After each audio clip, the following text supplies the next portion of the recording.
Selamat pagi bosku, jumpa kembali bersama saya Cecilia dari Pilar Mas Investindo Sekuritas.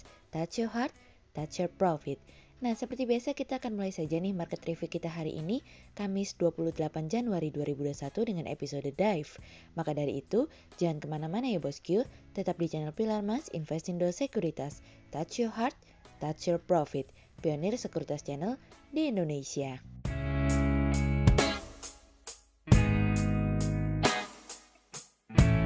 Seperti biasa, kita akan mulai dari Global Economics Calendar. Ada berita dari US MBA Mortgage Applications yang turun dari sebelumnya minus 1,9% menjadi minus 4,1%.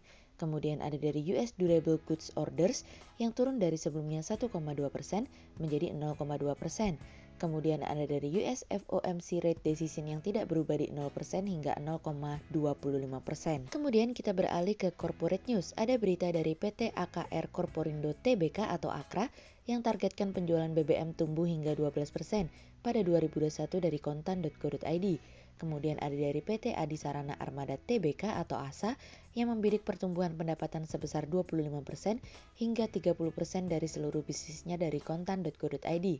Kemudian ada dari PT Panca Mitra Multiperdana Tbk atau PMMP yang berupaya berekspansi di pasar domestik dengan meluncurkan brand dengan nama Ebinoya dari bisnis.com. Kemudian pada perdagangan hari Rabu tanggal 27 Januari 2021, IHSG ditutup melemah sebesar 31 poin atau sebesar 0,5% menjadi 6.109. Sektor pertambangan, aneka industri, industri konsumsi, industri dasar, keuangan bergerak negatif dan menjadi kontributor terbesar pada penurunan perdagangan IHSG kemarin. Sementara investor asing mencatatkan pembelian bersih sebesar 14 miliar rupiah. Kemudian kita akan masuk ke market review kita hari ini. Cerita hari ini akan kita awali dari petuah Powell. Ketua The Fed Om Powell pada akhirnya sekali lagi mengatakan di hadapan kita semua bahwa Bank Sentral Amerika akan terus memberikan dukungan besar-besaran untuk perekonomian selama wabah virus corona masih terjadi. Oleh karena itu, para pejabat Bank Sentral akan terus membiarkan tingkat suku bunga acuan mereka tidak berubah untuk tetap berada mendekati nol, dan hal tersebut juga menandai pemulihan Amerika yang moderat. Om Powell mengatakan bahwa mereka akan terus mempertahankan program pembelian obligasi pada nilai yang sama saat ini, yaitu sebesar 120 miliar dolar per bulan, di mana 80 miliar dolar berbasiskan US Treasury dan 40 miliar dolar berbasiskan mortgage. Powell juga mengatakan bahwa FOMC akan membutuhkan waktu untuk mencapai ambang batas tertentu untuk mengubah nilai pembelian aset mereka, sehingga hal ini memberikan gambaran bahwa tidak menutup kemungkinan kelak nanti The Fed memutuskan untuk mengurangi program pembelian tersebut. Dirinya mengatakan bahwa perekonomian Amerika masih jauh dari kata pemulihan dan The Fed akan berhati-hati dalam berkomunikasi untuk menyampaikan informasi secara utuh dan jelas agar tidak ada yang terkejut ketika saatnya tiba bagi The Fed untuk memutuskan untuk mengurangi pembelian secara bertahap. Saat ini pelaku pasar dan investor mulai merasakan perasaan yang sama, yaitu bahwa saham dinilai terlalu tinggi saat ini, begitupun dengan koreksi yang terjadi dalam IHSG kita dalam beberapa hari terakhir. Hal ini yang membuat pasar mengalami koreksi dalam pekan ini. Terlebih lagi karena adanya ekspektasi dan harapan yang ternyata tidak seindah yang dibayangkan karena adanya pemotongan proyeksi pertumbuhan ekonomi oleh pemerintah Indonesia. Om Powell mengatakan bahwa laju pemulihan dalam aktivitas perekonomian dan pekerjaan telah menurun dalam beberapa bulan terakhir, dan hal tersebut terjadi dalam sektor-sektor yang justru paling terkena dampaknya akibat wabah virus corona. Powell sedikit mengkomentari terkait dengan distribusi vaksin yang mulai meluas, merupakan salah satu alasan untuk kita bersikap optimis, imbuhnya.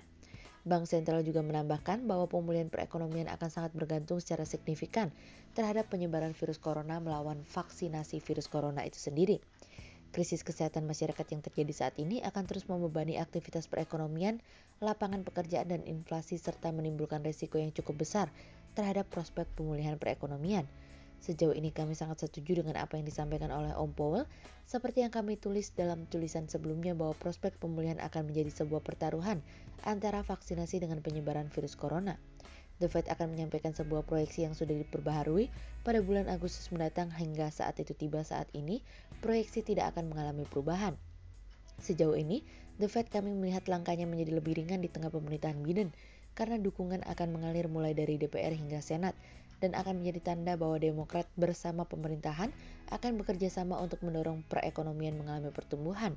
Hal-hal yang terkait dengan stimulus fiskal tambahan akan menjadi perhatian dalam memberikan prospek perekonomian yang lebih baik pada tahun 2021. Kemudian cerita selanjutnya datang dari siap-siap Oma Yellen segera beraksi. Pada akhirnya Oma Yellen telah resmi menjadi Menteri Keuangan Amerika untuk membantu Presiden Biden untuk memulihkan perekonomian dan mendorong kebangkitan bagi Amerika di tengah situasi dan kondisi yang penuh dengan tekanan. Oma Yellen juga akan berusaha untuk mencoba mendorong untuk mendapatkan suara untuk meloloskan stimulus senilai 1,9 triliun dolar sebagai rangka pemulihan perekonomian. Yellen akan menjadi wanita pertama yang menjabat di posisi tersebut dengan tanggung jawab yang meliputi kebijakan pajak dan pengeluaran pemerintah hingga stabilitas keuangan. Tidak hanya itu saja, Yellen juga siap untuk memberikan sanksi ekonomi mengatur kebijakan devisa dan akan menjaga hubungannya dengan Bank Sentral The Fed yang tentu hubungan antara Yellen dengan Powell memiliki banyak kesamaan. Yellen mengatakan bahwa era tingkat suku bunga rendah memberikan kesempatan yang lebih besar untuk melakukan pengeluaran meskipun defisit untuk mendorong anggaran perekonomian ekspansif. Senator Demokrat Joe Manchin juga mengatakan bahwa anggota parlemen telah mendapatkan rincian lebih lanjut tentang permintaan stimulus senilai 1,9 triliun dolar dan saat ini mereka sedang melakukan evaluasi terhadap rincian tersebut. Tim Adams mengatakan bahwa Yellen akan membawa kredibilitas ke dalam setiap rencana ekonomi yang Biden ingin lakukan. Kami yakin bahwa Yellen akan menjadi sebuah pemain utama dalam tim ekonomi bagi Biden. Kami melihat Yellen memiliki tugas yang sangat berat untuk mendorong pemulihan ekonomi karena Yellen harus berusaha meyakinkan panel keuangan betapa pentingnya stimulus tersebut. Apabila masih dipersulit juga, Biden akan mencoba sebuah langkah cepat dengan menggunakan rekonsiliasi.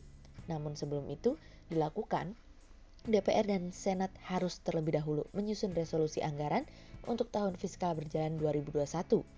Biden menyerahkan proses rekonsiliasi tersebut kepada Nancy Pelosi sebagai ketua DPR dan pemimpin mayoritas Senat, Chuck Schumer. Kemudian cerita selanjutnya datang dari lumayan ada vitamin.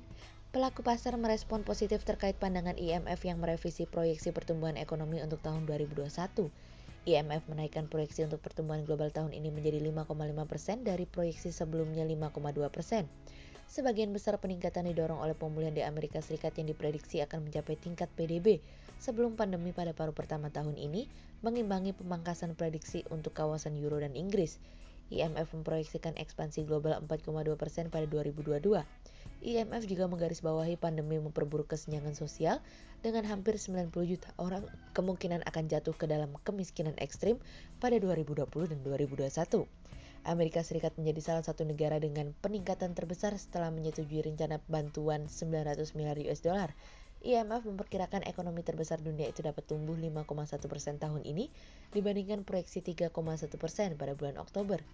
Proyeksi tersebut tidak memasukkan proposal Presiden Joe Biden untuk bantuan 1,9 triliun dolar yang sebelumnya diperkirakan IMF akan menambah 1,25% untuk output tahun ini dan 5% selama 3 tahun ke depan.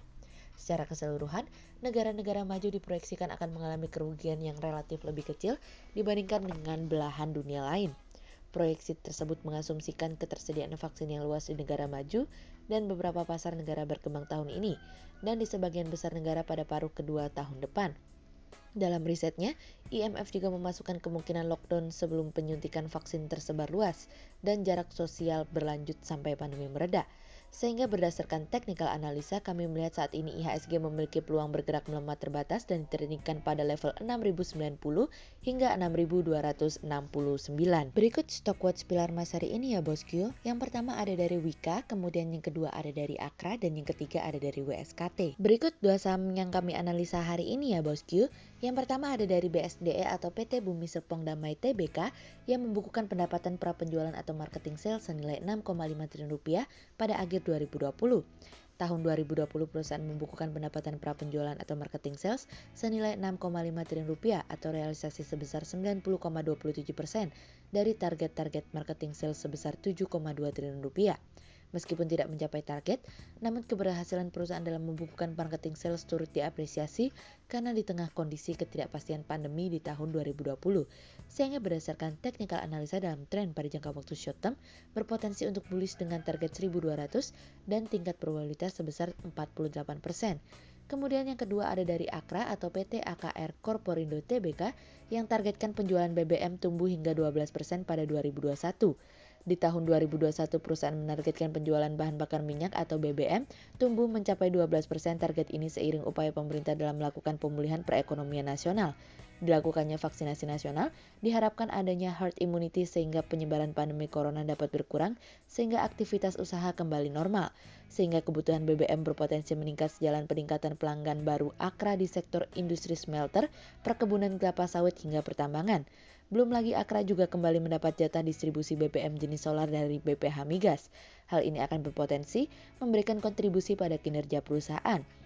Sehingga berdasarkan technical analisa dalam tren pada jangka waktu short term, berpotensi untuk bearish dengan target 2.835 dan tingkat probabilitas sebesar 37%. Sementara dalam jangka waktu long term berpotensi untuk bullish dengan target 3.550 dan tingkat probabilitas sebesar 39%. Berikut kami akan menampilkan 40 saham pilihan dari Pilar Mas.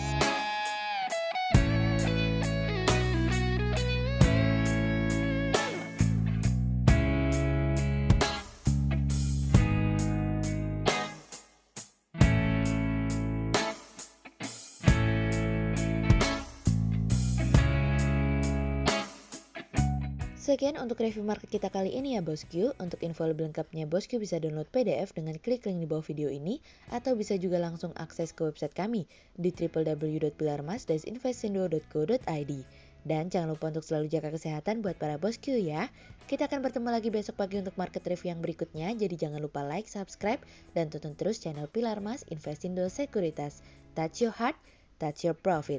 Pionir Sekuritas Channel di Indonesia.